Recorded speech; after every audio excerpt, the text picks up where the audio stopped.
Ito ang DXDR 981 sa Dipolog, numero 1. Tatak RMN.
Okay, niya na usab ang tulumanon nga giuluhan ang kahayag sa pagtuong Katoliko. Uban gyapon niining ubos ninyong sulugon sa maong tulumanon, Silbert Dondoyano Sr. alias Veritas.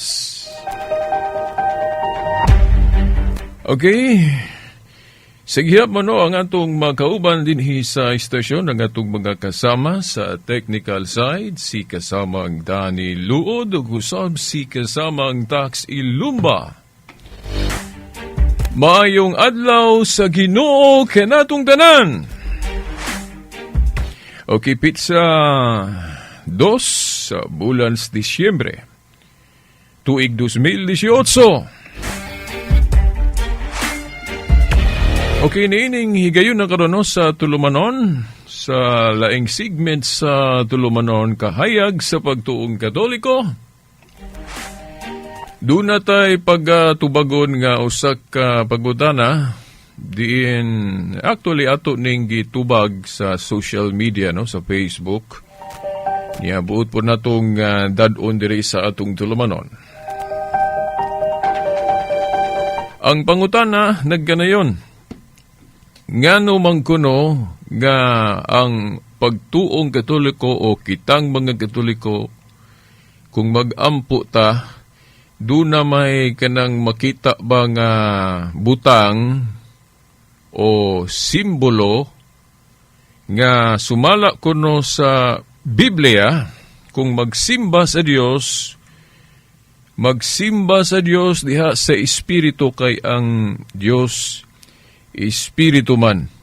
Unya kanang Dios nga Espiritu, wala man ay butang makita, dili man na makita, kay sa 1 Timoteo 1:17 kuno, ang Dios dili makita. Mao na nga kung magsimba sa Dios, wa gyoy makita kuno nga mga butang diha sa atubangan. Nya kita kunong mga Katoliko na may makita. Na may mga larawan, daghang makita nga mga butang. Gisupa kuno sa atong pagtuong Katoliko kanang giingon sa Biblia, no? Maayo siguro basahon ang tudling, no, sa Juan 4:24. Okay. Juan 4:24 giingon, ang Dios Espiritu, ug kadtong magsimba kaniya, kinahanglang magsimba diha sa Espiritu o sa kamatuoran. Kining bersikuloha kuno gisupak ni sa Katoliko o kanatong mga Katoliko, kay sa atong pagsimba sa Dios naaman tayong mga butang makita diha sa tubangan. Mga larawan o unsa pa diha, basta na makita. Magsimba sa Dios, kinahanglan wa gyud makita nga butang diha sa atubangan. Now, mo ni ang atong tagaan o katinawan karon, no? Parte ra mahinoon ni siya sa tema sa larawan, pero lain-lain magunang kanabang anggulo. Niya kining atong tulumanon, kahayag man sa pagtuong Katoliko, so mga nagkadaiyang anggulo diha sa atong pagtuo ato yung hisgutan. Okay, now, tinuod bagod nga sa Biblia, wala gyoy makita nga mga butang diha sa tubangan kung magsimba sa Dios. Unang-una, kung atong una-hunaon ang mga tinahod nga tigpaminaw, di ba kanang simbahan? Simbahan o templo, balay alampuanan, diya man ta magsimba. Diya ta magsimba. Unya, tinuod bagod nga diha sa simbahan o templo o balay sa Dios, walay mga butang makita. Diha, no? Sa sulod. Dili na tinuod. Ang sitas nga atong ihatag ninyo, ako naman ang ibalik-balik sa kahanginan, pero kinahanglan na ato yung ipadayag. Haron nga magbalik-balik diya sa atong una-una, niya katupang wala pa kahibalo, makahibalo. Di ba? Sa Ezekiel Kapitulo 41. Ezekiel Kapitulo 41, tudling 15 hangtod sa 20. Basahan ninyo na diya sa inyong mga Biblia. Gihulagway nga ang templo sa Dios, no? Gihulagway pinaagig pananawon nga dunay mga larawan. Unya naagyoy dagway sa naong sa tao. Naong sa tao. Dili lang kay naong sa tao makita. Nga dagway, nga usa ka kinulit. Naapay dagway sa usa ka leon. Dagway sa usa ka leon, isip dayan-dayan diha sulod sa templo. So kung tinuod nga, kung magsimba, wala gayo makita nga mga butang diha sa simbahan o diha sa atong atubangan, sao man ato pagsimba sa Dios diha sulod sa templo nga wa gayo makita. Mao na. Now, ingon na ni maguna mga tinahod nga tigpaminaw. Ang Dios espiritu, dili makita. Simbahon siya sa espiritu, pero wala na magpasabot nga walay mga simbolo sa iyang presensya. Lahi manggunang mayon tag simbolo ug ang Dios. Ang Dios tinuod di ta kita sa Dios. Magsimba ta niya, di ta kakita niya. Pero wala na magpasabot nga walay mga simbolo sa iyang presensya. Muhatag ko ninyong example, Sa Exodo Kapitulo 25. Exodo Kapitulo 25, tudling 17 hangtod sa 22. Atong mabasa diha nga si Moses gisugo sa Dios so pagbuhat o katubang sudlanan sa kasabutan. O katong gitawag sa in English og Old Ark of the Covenant. Daang arka sa kasabutan. Si Moses gisugo sa Dios pagbuhat niya adto. Unya dili lang kay katong sudlanan. Katong sudlanan o daang arkas kasabutan nga gihimo ni Moses kay gisugo man siya sa Dios pagpahimo ato. Nag-ingon ang Dios niya nga, Moses, buhatin ni diha sa ibabaw masig kakilid og duha ka kinulit nga kiruben. Unsa man ang kiruben anghel. Ribulto o kinulit sa kinulit. Yung taga, graben. Gisugo si Moses paghimo og larawan o ribulto sa kiruben, butang dito sa masig kakilid o sa ibabaw sa arka. Di ba? Dayon nag-ingon ang Dios. Diya sa bersikulo 22 jud sa Exodo 25, nag-ingon ang Dios. Diri taliwala sa duha ka larawan sa kiruben o ribulto sa kiruben, diri ako makigtagbo kaninyo, makig-istorya kaninyo. Buti pasabot, ang iyang presensya naa didto sa sudlanan sa kasabutan nga dunay duha ka larawan o ribulto sa kiruben. Sumauna, nagsimbolo sa presensya sa Dios. So, tinuod nga magsimba ta sa Dios sa espiritu. Pero naay mga simbolo sa iyang presensya. Di ba? Mauna nga, kung atong basahon ang Josue Kapitulo 7, versikulo 6, si Josue, katong iyang pagyukbo sa Dios, Nag-atubang yun siya sa sudlanan sa kasabutan. Nganong nag-atubang man siya sa sudlanan sa kasabutan sa iyang pagyukbo sa Dios, no? Hosea 7:6, tungod kahibalo man siya nga ang presensya sa Dios tuwa dito. Timani ha, kadtong Dios dili makita. Ha? Di gyud makita. Pero sa pagyukbo ni Hosea, dunay makita sa iyang atubangan katong sudlanan. Oh, katong sudlanan. Nganong didto man siya nag-atubang sa sudlanan, buot ba'y pasabot gihimo niyang Diyos tong sudlanan? Dili. Katong sudlanan sa kasabutan, gihimo lang niyang simbolo sa presensya sa Diyos. Dili lang kay sudlanan. Kay sa ibabaw ato, sumala sa Exodo 25, tudling 17 hangtod 22, ang hulagway, unsa itsura atong sudlanan, na may larawan sa kirubin o anghel. Sigakilid. Bitaw diya sa Facebook, kung akong i-post, no? Akong i-post tong akong explanation about larawan, mga ribultos katoliko, butangan na kong thumbnail nga picture, nga na ay sudlanan sa kasabutan, doon ay duha dayon ka kining ribultos kirubin, si babaw sa kilid, na ay usa ka wala ang tao nga miyukbo atubangan. Pagpakita nga, uy, biblical nang gibuhat sa katoliko nga kung magsimba sa Diyos, mag-atubang og mga simbolo. Pero atong timan-an ha, katong simbolo nga butang, katong larawan o ribulto, dili tumao ang Dios. Simbolo lang sa presensya sa Dios. Inana, mga tinahod nga tigpaminaw. Oh? Pero, ug maingon ta nga, kami mga dili katoliko mo isakto kay wagi butang nga dili makita, wagi butang makita sa atubangan sa among pagsimba. Di man pug kumutuo ana. Di kumutuo gyud. Kaysa mga igsuon lang natong Iglesia ni Kristo, nakasulod magyug ko, nakatambong magyug ko pagsimba nila, nakatambong manggali kog pamamahayag ni adto, katong nagsusi pa ko anang tinhuana, hapit mga kumadala ana. Oh? Sa akong obserbasyon yun, diya sa simbahan sa atong mga igsong Iglesia ni Kristo, kung magsimba sila, dili man tinuod nga walay makita sa ilang atubangan. Ano man? Unsa may makita sa ilang atubangan? Una, ilang ministro. Nagyo na, sintro. Dayon, mga choir nila nasa luyo. Nasa tubangan.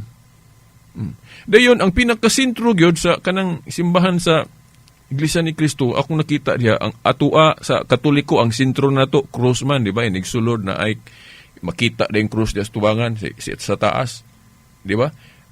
Kuha na siya, kanang gibuhat na to na, tungod kay sa Juan 3:14 God, nag-ingon si Jesus Christ nga, maingon nga giisa ni Moses sa kamingawan ang bitin nga tumbaga, katong ribultos bitin ba? Diba? Katong sa Numeros 21:4-9. Maingon nga giisa ni Moses ang bitin nga tumbaga, o ribultos sa bitin nga tumbaga sa kamingawan, ang anak sa tao kinahanglang iisa usab. No? Kana bang sa Juan 3:14? Unya, ang katumanan ana, kadtong kamatayon ni Kristo sa krus. Oh, katong nagdupa siya sa krus, namatay siya dito, di ba? Dahil ang handumanan pod ana, kay dili man dautan nga maghimutag handumanan, kana day mga souvenir. Oo. Yan si Kristo katong balaang panihapon gani, naingon siya, buhatan niyo kini alang sa akong handumanan. So, dili masuko, dili supag ang Ginoo ng handumanan. So, kanang pag-isa ni Kristo sa krus, gibuhatan na ito naghandumanan, mo na ito mga krusipuyo. O bitaw nga inig sulod na ito diha sa simbahan, kita din tag krusipiho. Ibabaw, di ba? Nga si Kristo na dito, gihulagway nga, gadupa nga, nagdupa sa krus. Di ba? Mauna, ang teksto ana, nga atong magamit, kanang Juan 3:14, iisa si Kristo. Di ba? So, mauna ang atong sintro. Pero sa Iglesia ni Kristo, kaya ba lumaon sa sintro gina sa tubangan nila? Kanang dili ingon pag-unsa, no? I hope nga di lang masuko ang atong mga igsoon. Sa atubangan ang sintro gyud nila, di lang naman na ko nisgutan, kanang butangan gani og abuloy. Di ba? Butangan og abuloy. Dili man daw ta ng abuloy, pero kung ikumpara na to ba kung sa sintro das tunga. Kay sa ako yung nakita, naas tunga gyud ang butangan nag abuloy. Pero sa ato sa Katoliko, ang sintro yung makita yun na to kanang krusipiho. Biblical, di ba? So, mao na mga tinahod nga tigpaminaw. So, dili tinuod nga sa mga dili Katoliko, kung magsimba sila diha sa ilang balay alampuanan, dili tinuod nga wa gyud makita sa ilang atubangan. Kana di ilang pastor. Ang ilang pastor nagsimbolo sa presensya sa Dios, di ba? Di ba? Kailangan lang og wala ang Dios diha sa ilang pastor. So, dili tinuod nga ang atong mga igsuong dili Katoliko, Katoliko man ni sila kasagaran sa una, di balhin kay ang ato laging pagtulunan nga imbis insakto, himuon man nilang sayop. Unya, kung di go nato tubagon, dili nato tagaag katinawan mga Katoliko. Naamanggoy panultihon nga ang bakak balik-balikon mahimo ng tinuod sa mga taong sigig paminaw ana kung dili na matubag. Di ba? Kanang atong gibuhat sa Katoliko sakto na. Pero naay mga tao, pero false prophet man false messengers mo kining giingon sa Biblia. Naay mga tao nga manudlo og binalitad. Ang insaktong pagtulunan himuon nilang sayop niya mo gamit ra ba nagbersikulo? Na? Ang ilang gamiton dayong mga bersikulo katong mga Diyos-Diyos nga gadili ang Diyos og mga Diyos-Diyos. Kay sa Biblia go duha ka klaseng ribulto. Ribulto nga gidili og ribulto nga gitugot. Ang ribulto nga gidili kadtong mga larawan ribulto sa mga idols kon mga Diyos-Diyos. Sama ni Baal, Mercure, Diana, Astaroth, katubang mga ribulto nga gihimong Diyos mga tao ni adto. Dili man na mao, okay lang maghimog larawan, ay lang himo ang Diyos. Ug mo umpunip gitudlo sa Katoliko. Okay ra ta maghimog ribulto, pero dili lang himo ang Diyos ng ribulto. Okay, parehas ra man naan ng kwarta, dili man dautan ang kwarta. Kung gamiton sa insakto, pero kung ipaka-Diyos ang kwarta, dili na namayo. Ingon na. Nya kitang mga Katoliko gitudluan baguta sa atong pari nga himuong Diyos ng ribulto. Wala gihimo lang ng simbolo sa presensya sa Diyos. Sama atong si Moses gihimog ribultos kiruben. Duha ka buok ibutang ibabaw sudlanan sa kasabutan. Umubitang si Josue miyukbo sa Diyos gatubang ato. Di ba? Ya nahinumdum ko sa plaza ni adto. Natoy ni tubag, natoy ni ribat. Pagkutlo na ko anang Josue city size na ingon siya nga. Pero kana si Josue diha gaatubang sa sudlanan nga dunay ribultos kay Ruben sa iyang bagyukbo sa Dios. Gikasukan man na siya sa Dios, gipabangon, gipatindog man na siya kay sayop man ang iyang gibuhat nga nagyukbo siya atubangan sa sudlanan. Nga dunay ribulto. Giyon sa nako pagtubag ingon ko mura mag out of context siguro sa imong paggamit anak ang bersikulo. Nga naman. Ayuhag basa ng Josue City.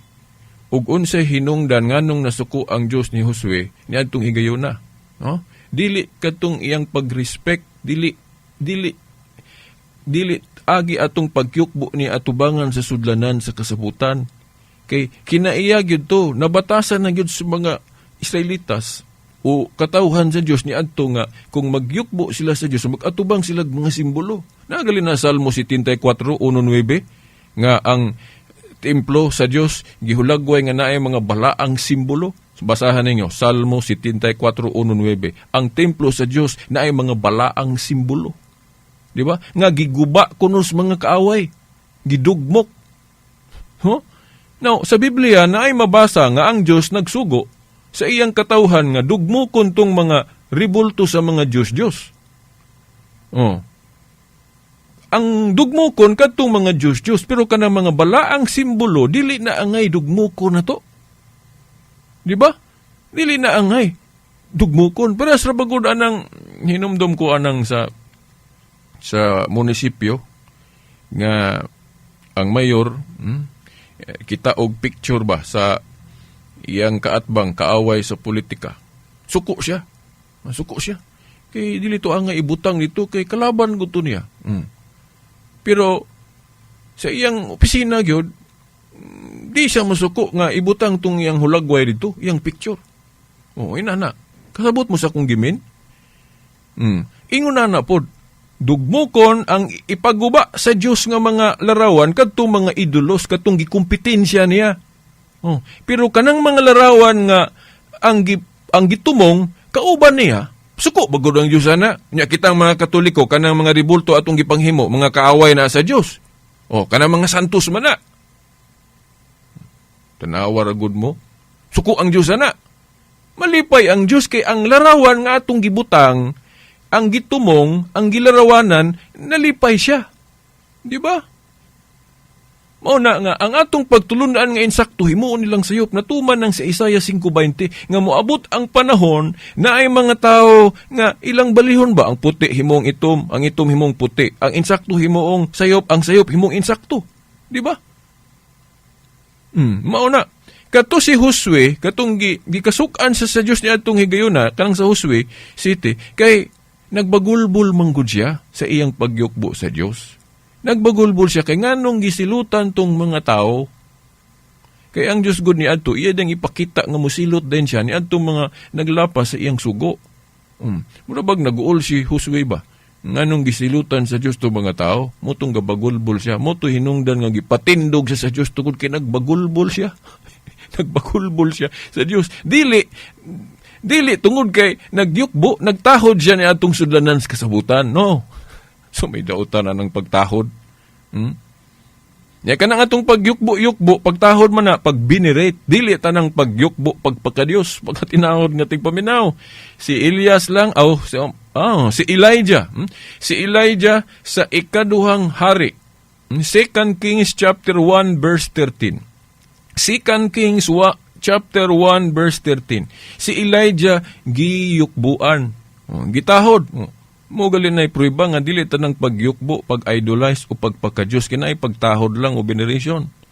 Nya, kung mubasa ka sa hubad sa King James Version sa in English, dili lang kay giludhan si Elijah, giampuan pagyud sa tupa, dili di sa tanang higayon, nga sayop nang magampu tao nga dili Dios. Kay si Elijah giampuan man. Ako naman ang gi-explain sa miagi nga, okay raman ta mo hangyo umuampo sa tao sa mga butang atong pangayoon nila, ang mga butang nga mahimo nila. Pero dili ta pwede mangayo nila sa butang nga dili mahimo nila nga Diyos ray makahimo. Sama atong gikanunay na akong gibalik-balik akong amigo dire, akong higala si Igsuong Dani, no? Luod. Muampo ko ni Dani, muhangyo ko ni Dani, maing ko Dan, tabangi ragug kog adjust aning kining headphone kay mura magnaing magkanaas. Ampo mo na kay kana kung hangyo o kanang ampo request. Pwede. Dili ba dahil ko ka-request ni Dani dire, akong amigo nga, i-fix ning mo nang kanaas akong headphone. Pwede na. Di masuko ang Diyos ana. Pero kung moingon kong Dani, Dan, akong naong murag alang-alang mang pagkagwapo, dili man kay parehas yun ni Richard Gomez, nga gwapo yung kays nga tanan. Himuan ng akong naong biog kanang Richard Gomez yung gitsura. Nang gwapo yun. Adili na pwede mahimo ni Dani kay Diyos rin makahimo ana. Ingon ana ang example. Dili ta pwede magampo sa mga santos. Dili ta pwede magampo sa mga santos nga kanang atong pangayuon nila nga kanang Diyos rin makahatag. Na, unsa man ang Katoliko magampo og santos, di ba? Mama Mary, iampo mo kami. San Vicente, San Antonio, iampo mo kami. Wala ta mag-ila nila nga mga Diyos na sila. Gapatabang rata nilag ampo. Gibuhat man po na sa mga dili Katoliko. Diba? Kana ding muhangyo sila sa ilang pastor. May pastor, i-pre-over mi be, iampo mi be, kay dunggo na imong pag-ampo sa Diyos, kay pastor guga. Diba? Sila mag-ampo po silang pastor, umuhangyo po sa ilang pastor. Basahan rago na sa 2 Kings chapter 1 verse 13 sa King James Version in English. Litra por litra gyud si Elijah giampuan. Giampuan si Elijah sa iyang mahimo. Ang iyang mahimo ato nga gipangayuan siya sa iyang mahimo, ang iyang pagpangabugar sa Dios. Pwede man mga bugar ng mga santos. Di ba? Ingon gani si Pablo sa 1 Corinto 9:22 nga makaluwas po siya. Pero isip instrumento. Pero usara gibugtong manuluwas nga absoluto. Mediator sa inyo covenant, Jesus Christ. No? Pero sa mga buhat sa pagsangyaw, buhat sa pagampo, mao na mga mediator na to, na mga santos. Sa Job 42:8, doon na tulo ka tao nga makasasala ni diretso og ampo sa Dios. Ang Dios pa mo'y gatudlo nila, ingnan sila sa Dios. Ayaw, di ko mudawat na ninyong pag-ampo. Si Job, adto mo ni Job, himuan ninyong tigpataliwala si Job, kay siya mo'y akong dunggon. Tanawa ang Dios nagtudlo dias Biblia nga tigpataliwala day na mga santos. Unya, karon dunay magtudlo nga sayop kuno na. Iyo na sayop din ng Dios. Basahan ninyo Job 42:8. Di ba ang Dios nagtudlo nga mangita tag-abyan mo ng mga balaang tao? Oh, wala man sayop ang Katoliko pero na mga tao ron nga himuon nilang sayop ng pagtulunana. Nawa na magkuigong panahon. Sus, mao to. So ina na lang. Dili tinuod nga wala gyud mga butang makita di astubangan kung magsimba ta sa Dios. Wala gidili basta kanang mga butang sa atong atubangan simbolo lang. Kana lang mo atubang ta sa larawan ni Mama Mary, simbolo na niya. Prasra na lang mo halok ka sa picture sa imong imong nanay nga hingpanaw na laing kinabuhi. Oh, imong halukan ng iyang picture, wala man na magpasabot nga ang picture gyud mo imong gihalukan o imong gihandom kundi ang gilarawanan. Simbolo lang ng picture diha. Ingon ana pod mohangyo ta sa mga santos at tubang ta sa ilang larawan, simbolo lang na. No? Wa na koy igong panahon. Sorry ha. Atong ipadayon ni sa sunod Domingo pohon pagka tinahod nga tigpaminaw.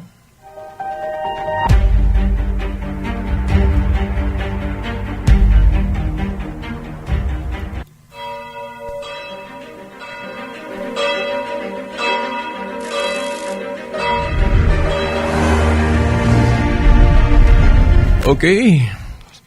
Sa ngalan na lang sa atong mahal nga inahan, Mother Mary, baga kadagkuan sa atong simbahan. Kini nalabag ang ubos ninyong alagad sa maong tulumanon, Silbert Dondoyano Sr. alias Veritas. Sa ngalan sa Amahan, sa Anak, sa Espiritu Santo. Amen.